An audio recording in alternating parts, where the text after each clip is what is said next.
এক মাস সিয়াম সাধনার পর ঈদ উদযাপন করার জন্য প্রস্তুতি নিচ্ছি। আমি সবাইকে পবিত্র ঈদ উল ফিতরের শুভেচ্ছা এবং ঈদ মোবারক জানাচ্ছি। আমাদের এইবারের ঈদ একটা বিশেষ প্রেক্ষাপটে উদযাপিত হচ্ছে।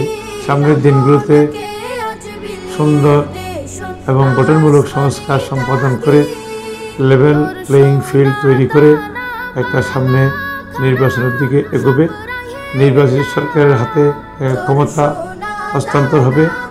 তার আগে সংস্কার সম্পন্ন হওয়া, বিচারগুলো সম্পন্ন হয়ে যদি আমরা একটা সুন্দর নির্বাচন করতে পারি, তাহলে এই যে দ্বিতীয় স্বাধীনতার জন্য যারা শহীদ হয়েছেন তাদের আত্মা শান্তি পাবে। এটা বিশেষ একটা ঈদ আমরা উদযাপন করতে যাচ্ছি।